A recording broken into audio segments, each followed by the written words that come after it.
J'aime la nuit avec passion. Je l'aime comme on aime son pays ou sa maîtresse, d'un amour instinctif, profond, invincible. Je l'aime avec tous mes sens, avec mes yeux qui la voient, avec mon odorat qui la respire, avec mes oreilles qui en écoutent le silence, avec toute ma chair que les ténèbres caressent. Les alouettes chantent dans le soleil, dans l'air bleu, dans l'air chaud, dans l'air léger des matinées claires. Le hibou fuit dans la nuit, tache noire qui passe à travers l'espace noir, et réjoui, grisé par la noire immensité, il pousse son cri vibrant et sinistre. Le jour me fatigue et m'ennuie, il est brutal et bruyant. Je me lève avec peine, je m'habille avec lassitude, je sors avec regret, et chaque pas, chaque mouvement, chaque geste, chaque parole, chaque pensée me fatigue comme si je soulevais un écrasant fardeau. Mais quand le soleil baisse, une joie confuse, une joie de tout mon corps m'envahit. Je m'éveille, je m'anime. À mesure que l'ombre grandit, je me sens tout autre, plus jeune, plus fort, plus alerte, plus heureux. Je la regarde s'épaissir, la grande ombre douce tombée du ciel. Elle noie la ville comme une onde insaisissable et impénétrable. Elle cache, efface, détruit les couleurs, les formes, étreint les maisons, les êtres, les monuments de son imperceptible toucher. Alors j'ai envie de crier de plaisir comme les chouettes, de courir sur les toits comme les chats, et un impétueux, un invincible désir d'aimer s'allume dans mes veines. Je marche, tantôt dans les faubourgs assombris, tantôt dans les bois voisins de Paris, où j'entends rôder mes sœurs les bêtes et mes frères les braconniers. Ce qu'on aime avec violence finit toujours par vous tuer. Mais comment expliquer ce qui m'arrive? Comment même faire comprendre que je puisse le raconter? Je ne sais pas. Je ne sais plus. Je sais seulement que cela est. Voilà. Donc hier, était-ce hier? Oui, sans doute. À moins que ce ne soit auparavant, un autre jour, un autre mois, une autre année. Je ne sais pas. Ce doit être hier pourtant, puisque le jour ne s'est plus levé, puisque le soleil n'a pas reparu. Mais depuis quand la nuit dure-t-elle? Depuis quand? Qui le dira? Qui le saura jamais? Donc, hier, je sortis comme je fais tous les soirs après mon dîner. Il faisait très beau, très doux, très chaud. En descendant vers les boulevards, je regardais au-dessus de ma tête le fleuve noir et plein d'étoiles découpées dans le ciel par les toits de la rue, qui tournait et faisait onduler comme une vraie rivière ce ruisseau roulant des astres. Tout était clair dans l'air léger, depuis les planètes jusqu'au bec de gaz. Tant de feux brillaient là-haut et dans la ville que les ténèbres en semblaient lumineuses. Les nuits luisantes sont plus joyeuses que les grands jours de soleil. Sur le boulevard, les cafés flamboyaient. On riait, on passait, on buvait. J'entrais au théâtre quelques instants. Dans quel théâtre? Je ne sais plus. Il y faisait si clair que cela m'attrista, et je ressortis le cœur un peu assombri par ce choc de lumière brutale sur les ors du balcon, par le scintillement factice du lustre énorme de cristal, par la barrière du feu de la rampe, par la mélancolie de cette clarté fausse et crue.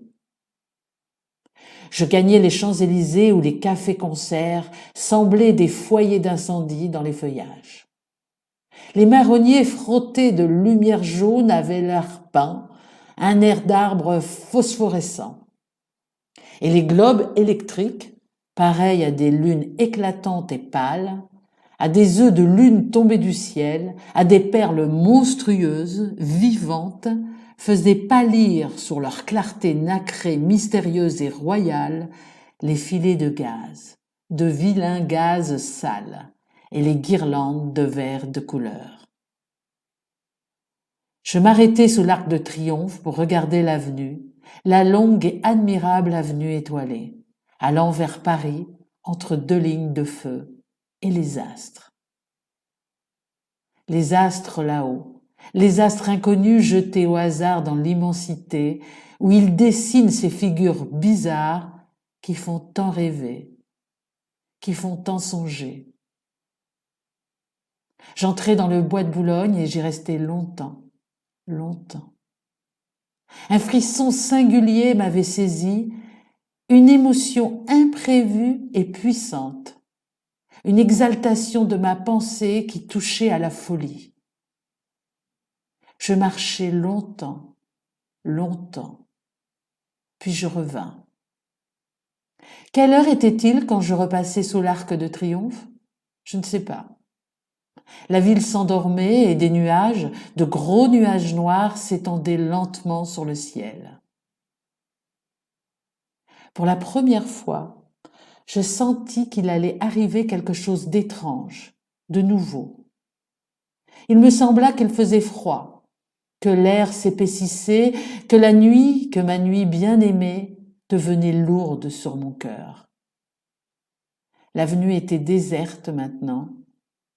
Seuls 2 sergents de ville se promenaient auprès de la station des fiacres, et sur la chaussée à peine éclairée par les becs de gaz qui paraissaient mourants, une file de voitures de légumes allait aux halles.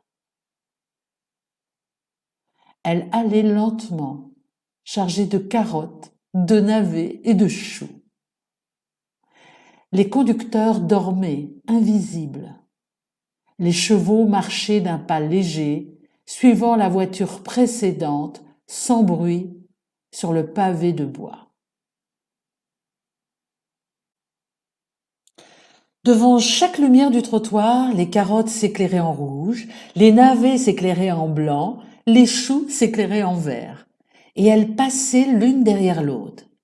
Ces voitures rouges, d'un rouge de feu, blanches d'un blanc d'argent, vertes d'un vert d'émeraude. Je les suivis, puis je tournai par la rue Royale et revins sur les boulevards. Plus personne, plus de cafés éclairés, quelques attardés seulement qui se hâtaient. Je n'avais jamais vu Paris aussi mort, aussi désert. Je tirai ma montre, il était 2 heures. Une force me poussait, un besoin de marcher. J'allais donc jusqu'à la Bastille. Là, je m'aperçus que je n'avais jamais vu une nuit si sombre, car je ne distinguais pas même la colonne de Juillet, dont le génie d'or était perdu dans l'impénétrable obscurité. Une voûte de nuages, épaisse comme l'immensité, avait noyé les étoiles et semblait s'abaisser sur la terre pour l'anéantir. Je revins. Il n'y avait plus personne autour de moi. Place du Château d'Eau, pourtant, un ivrogne faillit me heurter, puis il disparut. J'entendis quelque temps son pas inégal et sonore. J'allais.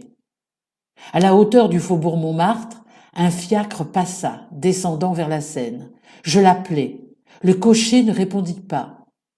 Une femme rôdait près de la rue Drouot. « Monsieur, écoutez donc !» Je hâtai le pas pour éviter sa main tendue. Puis plus rien. Devant le vaudeville, un chiffonnier fouillait le ruisseau. Sa petite lanterne flottait au ras du sol. Je lui demandai « Quelle heure est-il, mon brave ?» Il grogna. « Est-ce que je sais, j'ai pas de montre ?» Alors je m'aperçus tout à coup que les becs de gaz étaient éteints. Je sais qu'on les supprime de bonne heure avant le jour, en cette saison par économie, mais le jour était encore loin, si loin de paraître. Allons aux halles, pensai-je. Là au moins je trouverai la vie. Je me mis en route, mais je n'y voyais même pas pour me conduire. J'avançai lentement, comme on fait dans un bois, reconnaissant les rues en les comptant. Devant le Crédit Lyonnais, un chien grogna. Je tournai par la rue de Gramont, je me perdis. J'errai.